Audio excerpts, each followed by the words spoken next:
Welcome to the Susan Brender Show. It's all about you. Featuring shows on health and wellness, the performing arts, politics, and people who inspire you to be your very best. And now, here's Susan Brender. I'm Susan Brender, and this is the Susan Brender Show. Today I'm honored to have Robert P. Watson, Ph.D., on our show. He's a historian, author, professor, political commentator, community leader. Now, Robert Watson has published 35 books on history and politics, 5 works on fiction, and hundreds of scholarly journal articles, book chapters, and reference essays. I want to welcome to the Susan Brender Show, Robert P. Watson. It's a pleasure to be here, Susan. Thanks for the invite. My pleasure, too. And now, so, Robert, your first book was named America's First Crisis. Now, let's talk about that book, because that's a lot of America is facing a crisis today. Don't you agree? Absolutely. We're facing a political crisis in that our political system seems to be dysfunctional. We're facing a crisis, I think, in public confidence in our political system. People are angry and afraid, and personally, I think 9/10 of it is misplaced anger and misplaced fear. We're facing threats to our security from Russia, from China, climate change, ISIS and other terror groups. So, yeah, we seem to perpetually be in crisis mood these days. Now, Robert, here's what I'm thinking. There's reasons why we're dealing with so many problems. I mean, now, do you blame it on any of the politicians? I'm just curious. I mean, I know that this is a kind of biased question because I have opinions too, but I want to know yours. Well, they deserve part of the blame. I see it as kind of like a puzzle, that there's many, many pieces of the puzzle. There's no one single cause for all this. I've been thinking long and hard the last several years about our problems today, and I've come up with a couple of theories, so here they are. One is that today you can say that fear has replaced fact and paranoia has replaced civility in our discourse. That's our political discourse, even the talk over office, copy machines or around the water cooler or on the media. So I took a look back through American history at periods when fear and paranoia and anger seem to have risen to the fore. And what you find is there tends to be 3 things going on. And whether this is during the rise of the KKK or the Birch Society or Father Charles Coughlin, the anti-everything radio priest, or Joe McCarthy, or any one of these periods of dysfunction in our history. And here's what you find. The 3 are, 1, we're in a national security threat. So whenever there's a serious national security threat, people get a little kooky and don't always behave the best way. And we've had a serious national security threat from 9/11 on, and the threat of terrorism, and heck, we're all reminded of it every day that we turn on the TV or whenever we go to fly in an airplane, we're reminded of it. The second thing is an economic turndown. When the economy tanks, whether it was a panic back in the 1890s or the Great Depression, people get a little kooky again. And in 2008, of course, we had the worst economic downturn since the Great Depression, and added to that problem was not only did the stock market drop severely, but we had outsourced much of our manufacturing and industrial base, and there are threats economically from China, India, South Korea, all over. So I think we were 2 for 2. The third thing that tends to be happening historically is periods of rapid social change. People claim that they are comfortable with change or they embrace change, but that's baloney. Most people are very unnerved by rapid change, and today we are experiencing the most hyper-dynamic change easily in human history. Once upon a time, generation after generation after generation, people ate basically the same things, dressed basically the same way, had basically the same role models or heroes. The vernacular and slang was basically the same. Today, every couple of weeks or months, things are changing. Think about it. New technologies from all the technologies, iPro, iPad, iPhones to even Facebook and Instagram. These things are fundamentally changing the world around us, and it's unnerving for a lot of people. So I think that's one of the reasons. Having said that, I do also blame the public, politicians, and the press. I blame us because we get the government we deserve. It's a big mirror that we hold up to ourselves. And if you hear a politician screaming that the United States is gone, we're terrible, we're lost, we're a weak country, and yet you look around, you see people driving expensive cars, people are going on cruises, people are going out to nice restaurants. Unemployment has dropped from 12% to 4.9%. The budget deficit has dropped from $1.56 trillion a year to $410 billion a year.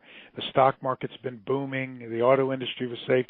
So I blame us for being so darn susceptible to this fear-mongering and scapegoating. And I do blame those politicians that take the low road and appeal to these base fears and try to divide people for their own political gain. And I also blame the press. There's just too many media outlets that don't even try to be objective. They don't even try to be accurate in their coverage. And there's countless so-called media outlets that are just sources of misinformation and entertainment. Online, talk radio is basically turned into hate radio. And, the lion's share of what comes across your computer on Twitter or Facebook or the Internet is just misinformation and phooey. This stuff isn't edited. It's not peer-reviewed. It's not fact-checked. Heck, it's not even spell-checked. And yet people believe this and read it as if it was legitimate, accurate news. So there's a lot of blame to go around. Now, you just mentioned the media, and needless to say, I've been part of the media for a long time. As have I. And there you go. And so both of us know that the media is pure entertainment. And in fact, they say they're entertainment, but when they listen to all of these media persons, quote unquote, they believe them. Everything they say, they believe. And so that leads me to also saying there's something wrong with our population that they are so naive. Now, what do you say to that? Yeah, there seems to be a genuine loss of critical thinking, or either that or people want to believe in something. I think it's a number of things. First off, let me just offer a defense. I still think that if you go to the BBC or if you go to PBS or if you go to Irish Public Radio or NPR, there's still some darn fine reporting. There's a very vigorous fact-checking. There are a number of really outstanding fact-checking sources out there like PolitiFact, Open Secrets, Vote Smart, Media Matters, that really work hard to provide an objective, accurate depiction of it. Yet, today they seem to be a minority compared to everything else. I think, it's a general lack of critical thinking. I think that our schools in the last several years have prioritized standardized testing and sort of feel-good instruction rather than hardcore critical thinking and independent thinking, questioning the answer rather than just answering the question. So that might be part of it for a lot of young folks. Corresponding to that, I think there's been a real decay in a lot of history-based education and civics education. As a professor for 26 years who lectures all around the country, I see this firsthand all the time. But also, I think part of it is this. People are self-selecting their quote-unquote news. For example, people on the far left will only listen to left-wing radio or TV or watch left-wing TV. People on the far right will only listen to far-right radio or TV. And psychologically, we know from experts that do these kind of studies that when you just listen to what you already think you believe, and it just reaffirms and reaffirms and reaffirms what you think is true and what you think you know, people then become cemented, wedded in their beliefs, and they're not getting that kind of cross-fertilization. It's good for people to hear something that they might not agree with, and it'll force them to think more critically. And I guess the last of, there are 100 other things, but for the sake of time, the sheer overload, misinformation overload. You turn on your iPad or you click on your smartphone and you look at it, and there are just hundreds, if not thousands, of sources of misinformation coming across your screen, or you turn on the radio in the car and you hear some person just yelling and hateful and just misinformation. Then you turn the channel and you hear it again. Then you hear it the next day. Then you hear it the next day. Then you go to the office and some crazy colleague at the copy machine says, "Did you know?" And this kind of thing reinforces when you hear it over and over and over. So the truth has trouble competing with just this echo chamber of this chorus of misinformation. Now, you and I understand that the media needs this controversy. You know, they thrive on controversy, and without that, people don't listen. They can't get the ratings. So I don't defend them in any way. I want you to know that, because believe me, I know more than I'd like to know. Now, here's the thing. Without that controversy, they can't get the ratings, and that's what they're all about. Don't you agree? Well, sadly, in part, yes. Sadly, the media is not much of the media is not a non-for-profit entity. They are a for-profit, F-O-R, entity. And, it's one of these things that if there's a story that broke that there might be some scandal among a politician, and everybody turns on the evening news, and if the evening news is discussing something responsible like interest rates or climate change or turmoil in the Middle East, and you don't see the scandal, you're going to click over until you find that channel with the scandal, and that channel will probably get higher ratings. Of course, commercial advertisers pay the salaries of everybody that works in the media, and they want to see high ratings, and there's a pressure to deliver those kind of ratings. We've seen with the circus that part of campaign 2016 has become, that a lot of news outlets and media outlets and they're finding their numbers are up, that people are tuning into this what is basically now a new form of reality TV. It's replacing the Desperate Housewives of, New Jersey or the Kardashians. It's Comedy Central. So the ratings do drive it. Now, there are still, of course, from PBS or NPR, and there are still non-for-profit sources, and there are very good editors out there who would like to just give people the story, but it's hard to do that in a hyper-competitive environment where advertising dollars impact. There's an old story that Gloria Steinem, one of the mothers of the, I guess that you could say, the second wave of feminism. There's an old story she used to say, and as a reporter and a writer, she would say, if you look at these, women's magazines like Cosmopolitan or Vogue, they are filled with glossy advertisements for 300 shades of red lipstick. And, women really don't need 300 different shades of red lipstick to be attractive. And most men, myself included, can identify maybe 3 shades of red at best. But she said that if you wrote an article for one of those magazines saying, women, you're beautiful no matter what body type you have and whether you wear lipstick or not, the problem would be if you flip the page after that article, there would be a very, very glitzy ad by Maybelline or Revlon for one of those shades of red lipstick telling women the opposite. And the advertisers don't want to see articles saying don't buy the products. So it was hard for a serious writer like a Gloria Steinem.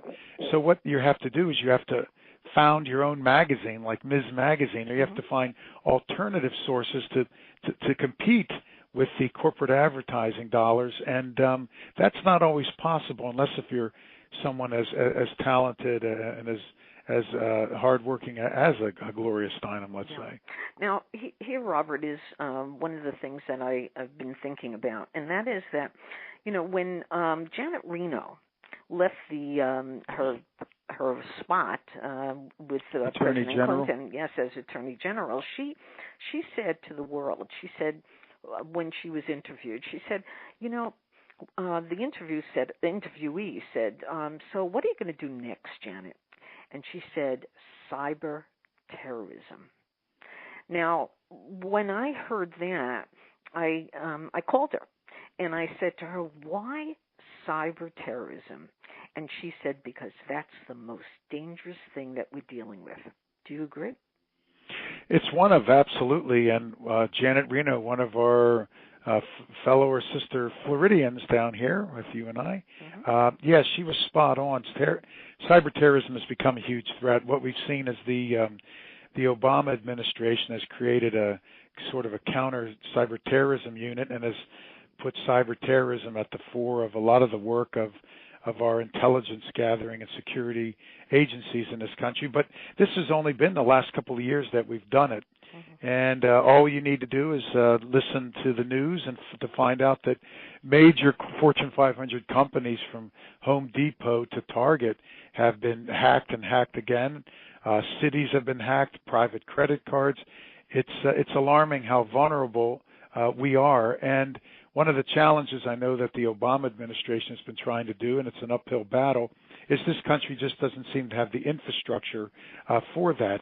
When you think about how reliant we all are on everything from cell phones to social media to online purchases to online, banking to online everything, it's all vulnerable. Every city is vulnerable. Every air traffic control apparatus, the city water supply, every business, everyone is vulnerable to being hacked, and the infrastructure is just not widely available nationwide for every organization to do that. Imagine the cost for every small mom and pop bakery and small mom and pop business, for every small newspaper, for every school, for every individual to get the kind of firewalls or build the kind of mechanisms they need to prevent this kind of cyber attack. It is unfathomable, the costs. And unfortunately, the bad guys always seem to be one step ahead of the good guys. As soon as we develop whatever technology, they're trying to develop the next. So it's hard to imagine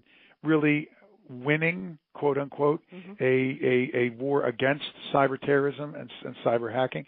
It's hard to imagine this ever ending, and it'll be a never ending, the next version of the nuclear arms race, keeping up with the Joneses to defend one's banking account or one's water supply or one's national secrets. Now, I don't know if you want to talk about this, but I'm going to ask it anyway. That's part of my job. It's your show. That's right. Now, Robert, we have a group of people who are running for president, and Trump seems to be ahead on the Republican side. Now, what does he know about politics is what I say. I'm going to tell you a little story. Many years ago, he was running for president.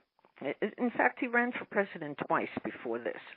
And I called up his secretary and I said, I would love to get Donald Trump on our show.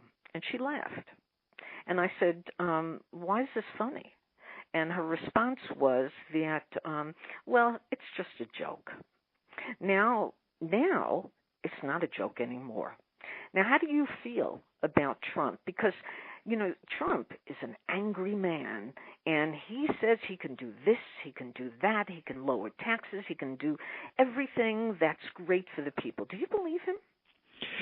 Well, Donald Trump had flirted with running for president many, many times, whether it was a serious flirt or just a way of promoting himself or a way of just getting, media attention or whatever. He's been doing it for years. He certainly is not the first person to run for president or the first person to threaten to run for president that doesn't appear to know a lot about the issues. He's certainly not the first person to run for president or pretend to run for president who has had anger issues and has disrupted the American political system. But goodness, he is the leader. He's leading as of now in the delegate count in the Republican Party. He is leading in almost every major poll. He's won more states than anyone else, and he's leading in a lot of the states that haven't yet voted, so he's a serious contender. Right. Should he win, we're talking right before the March 15th primary in Florida and Ohio, very important winner-take-all states.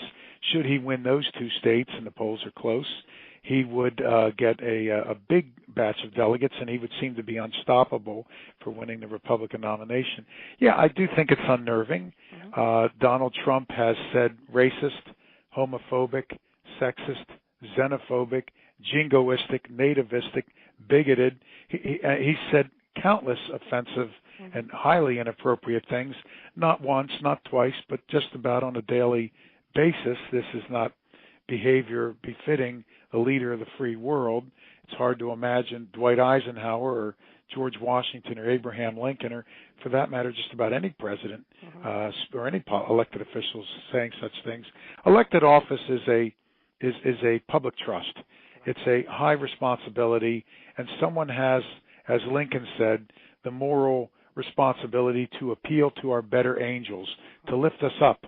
Trump is tearing us down and appealing to the lowest common denominator. It's quite alarming. And, I watched one of the recent Republican debates, and Rubio, Cruz, and Trump, the three of them. John Kasich didn't take the bait and tried to hold himself in a dignified manner above the fray.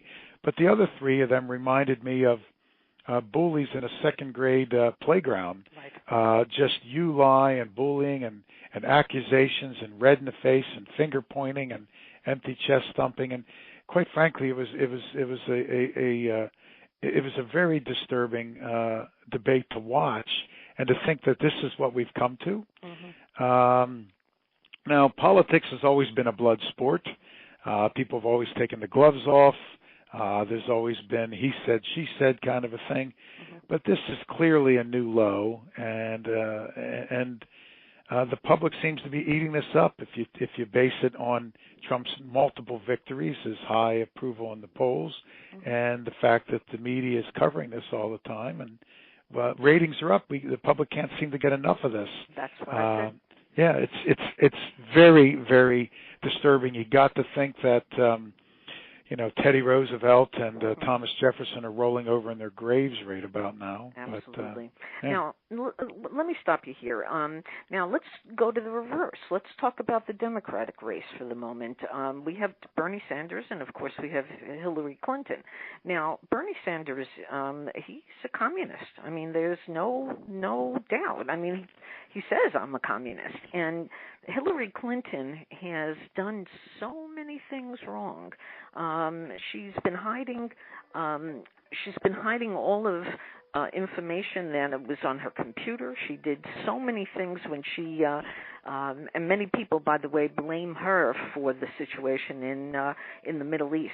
So what do you say to that? Well, a couple things. Bernie Sanders isn't a communist; he's a socialist. There is a difference. He's a socialist in the vein of socialism in Northern Europe, much like you'd see in Sweden or Denmark, where government provides, everything from phone service to air service to health care to education and so forth and so on. So he has admitted that he's a socialist, been a socialist for a long time, but not a communist. Now, Hillary Clinton has done things wrong, has done things right. I think it's a mixed bag. I'll look at both sides. One is that she did use private email, which was, I think, a foolish mistake. She should not have used private email. However, Condi Rice, when she was Secretary of State, Colin Powell, when he was Secretary of State, just about the entire Congress, everybody in high office uses private email. Now, that doesn't exonerate her, the fact that other people did it, so she shouldn't have done it. I'm hopeful that this whole email scandal will wake a lot of politicians and government employees up to the dangers of using private email. Now, I do believe we were right. I see both sides. I believe we are absolutely right to release her email and to hold hearings and look at them. That's right and proper. The public has the right to know.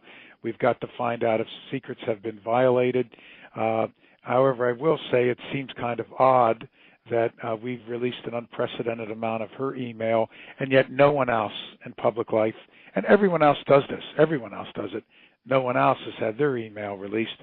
We've looked more into her email than we looked into Watergate or Iran-Contra or some of Bill Clinton's scandals or bipartisan, any political scandal. So there seems to be an out to get Hillary kind of a thing, although she was foolish and wrong to do it. So it's more complicated than Democrats that say leave Hillary alone, or Republicans that say, oh, Hillary's bad about everything. She's made mistakes, but she seems to get the brunt of it, and no one else gets the kind of attention she does. What's interesting is whether you like them or not, and some people like some of them, some don't, whether you agree or not, there were people, I think on the Republican side, Jeb Bush and John Kasich and Chris Christie, they do have a record of accomplishment. They were elected in important states. They were reelected. They were able to get a lot of their agenda passed. On the Democratic side, Bernie Sanders has been reelected a number of times. Hillary Clinton has made mistakes, but her record as Secretary of State is undeniable in terms of reinvigorating countless treaties around the world with allies and even working with enemies, and an 8-year tenure in the Senate. So you have people that are accomplished who have done things, but we don't seem to be focusing on any of the accomplishments that anyone has done. Rather, the press and the public are focusing on the he said, she said between Trump, Rubio, and Cruz, and only focusing on kind of the scandal aspects of these candidates. So the political conversation is mirroring, I don't know, the National Enquirer or a late night comedy skit or a conspiracy theorist's blog. So it's devolved into the lowest common denominator, which is I think disappointing at best. Now, I'm not saying that we should not look into scandals that politicians have. We clearly have to. There's a responsibility to do it. But I think there's a way to do it and a way not to do it. The way not to do it is to thump your chest and to just scream the sky is falling or to take things completely out of context. The way to do it is in a prudent, accurate manner so that we can have hold people accountable for what they've done, but also get to the facts. Yeah. Now, Robert, a number of years ago, there were certain parties that existed, and it was the grassroots. I mean, these parties dealt with the grassroots people around the world, in fact, around the states all the time. Now, don't you think that something's missing in the election that young people, let's talk about young people for the moment because you work with young people and wouldn't it be wonderful to be able to get young people to vote? They're not voting in numbers anymore because the apathy that they're dealing with, because when they hear all this back and forth, all this slander, they say, what the hell, who's going to vote? And so how would you turn them on to the whole notion of voting and the importance of voting? Yeah, it is frustrating. I've been a professor for 26 years, and I have hosted voter registration and civic awareness type of programs my entire career. And yet young people seem to always leave us standing at the altar. They're not coming out.